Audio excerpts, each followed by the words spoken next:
రాష్ట్రంలో ఉన్నటువంటి 5 కోట్ల మంది ప్రజానీకానికి దేవాలయం ఏమిటంటే రాష్ట్ర శాసనసభ.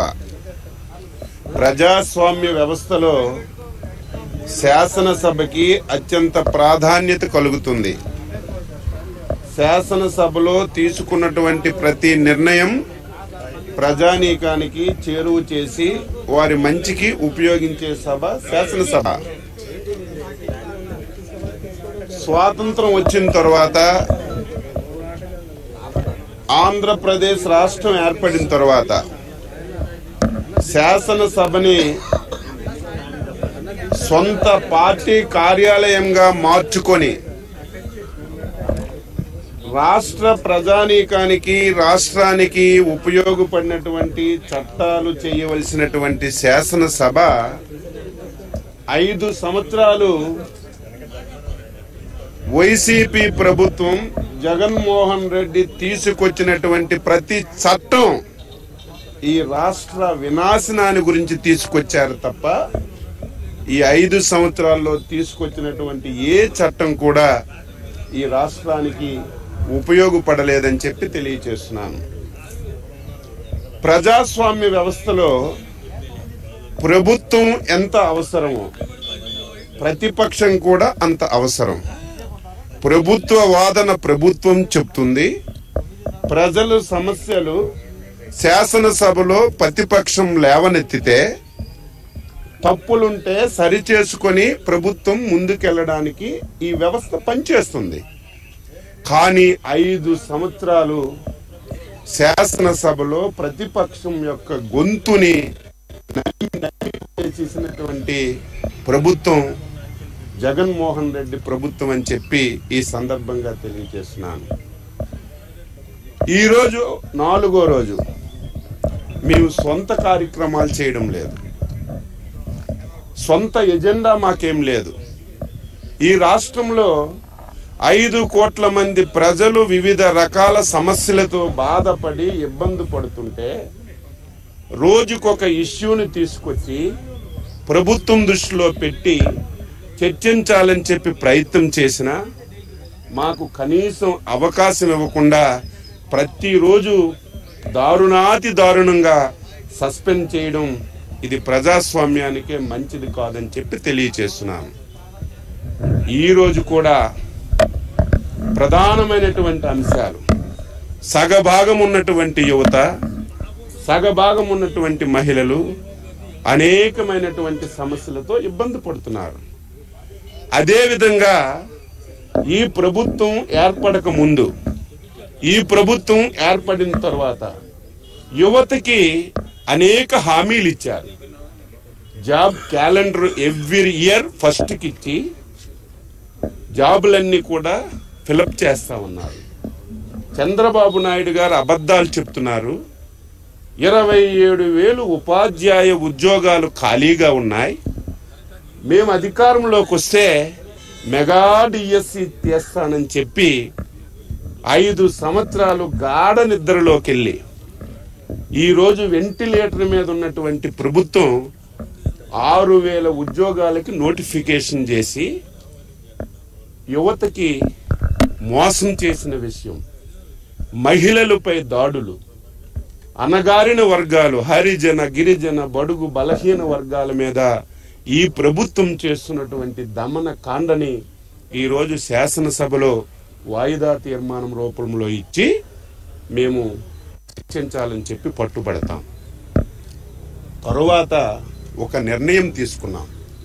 ఈ రాష్ట్రానికి పట్టినటువంటి శని, ఈ రాష్ట్రానికి పట్టినటువంటి దరిద్రం ఈ రోజుతో వదిలిపోతుంది.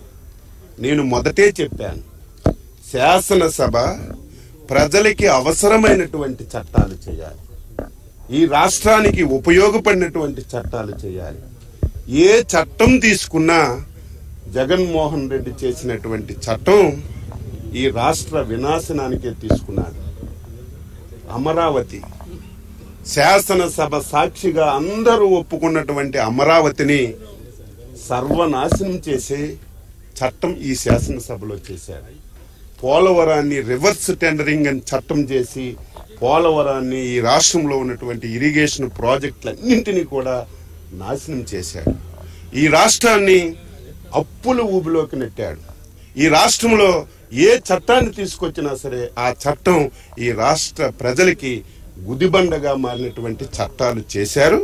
అందుకే ఈ 5 సంవత్సరాల్లో ప్రజల వినాశనానికి తీసుకున్నటువంటి చట్టాలన్నీ కూడా ఒక బుక్లెట్ చేశాం. మేము శాసనసభ నుంచి బయటకు వచ్చి ఆ చట్టాలన్నీ మంటల్లో కాల్చి ఈ రాష్ట్రానికి పట్టినటువంటి శని ఈ రోజుతో వదిలిపోతుంది. ఇంకా 60 రోజుల్లో ఈ కౌరవ సభని చంద్రబాబు నాయకత్వంలో ప్రభుత్వాన్ని ఏర్పాటు చేసి కౌరవ సభగా మార్చి మళ్ళీ ప్రజా పాలన, రామరాజ్యం ఈ రాష్ట్రంలో తీసుకొస్తామని ప్రజలకి ఈరోజు తెలియచేస్తూ ఈరోజు ఆ చట్టాలన్నీ కూడా శాసనసభ ఎదురుగా దహనం చేసి శాసనసభకు దండం పెట్టి ఈ ప్రభుత్వానికి శంబర గీతం పాడుతామని చెప్పి తెలియచేస్తున్నాం. బాబు గారు బీజేపీ ఆహ్వానం మేరకు ఢిల్లీ వెళ్ళారు. ఏం మాట్లాడారో తెలియదు.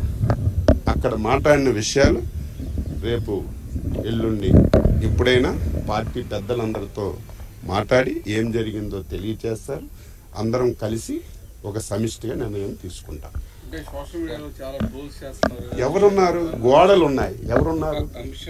మీకు నాకు సోషల్ మీడియాకి ఎవరికి తెలుసు? అక్కడ ఉన్న వాళ్ళు చంద్రబాబు నాయుడు గారు, అమిత్ షా గారు, నడ్డా గారు. చంద్రబాబు నాయుడు ఎక్కడని చెప్పారా? అమిత్ షా గారు చెప్పారా? నడ్డా గారు చెప్పారా? ప్రెస్లోని ఎక్కడైనా సరే మాట్లాడారా? ఎక్కడ ఏం జరగలేదు. కానీ ఇంత నీచమైన వెధవలు అంటారు ఈ రాష్ట్రంలో వైసీపీ సోషల్ మీడియా వెధవలు ఇంత దారుణంగా సోషల్ మీడియాలో నిన్న పొడమ తల్లికి దండం పెట్టిన విషయం, అమరావతి భూమికి దండం పెట్టిన విషయాన్ని ఒక ఫోటోని పెట్టి మార్ఫింగ్ చేసి చంద్రబాబు నాయుడు గారు బీజేపీ పెద్దల కాలు మీద పడుతున్నట్టుగా నీచంగా ఈరోజు ఫోటోలు పెట్టారు. దీన్ని తీవ్రంగా ఆ కర్మ మీకు పట్టింది. కాలు మొక్కడం, మసాజులు చేయడం, బతిమలాడుకోవడం మీకు అవసరం. ఎందుకంటే మీ మీద అవినీతి కేసులున్నాయి, మీ మీద 12 షేర్ షీట్లు ఉన్నాయి.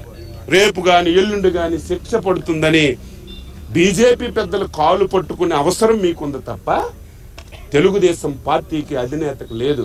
మేము ఏ నిర్ణయం తీసుకున్నా సరే రాష్ట్ర ప్రయోజనాల గురించి తీసుకుంటాం. 5 కోట్ల మంది ఆంధ్రుల గురించి తీసుకుంటాం తప్ప ఏదో మా స్వార్థం గురించి కాదు. వెధవల్లారా, అటువంటి మార్ఫింగ్ చేసినటువంటి పనికి మాలిన సన్నాసులారా, ఎప్పటికైనా మీరు బుద్ధి తెచ్చుకొని మారకపోతే మీరు దానికి తగినటువంటి ఫలితాన్ని అనుభవిస్తారని చెప్పి తెలియజేస్తూ అందరికీ నమస్కారం.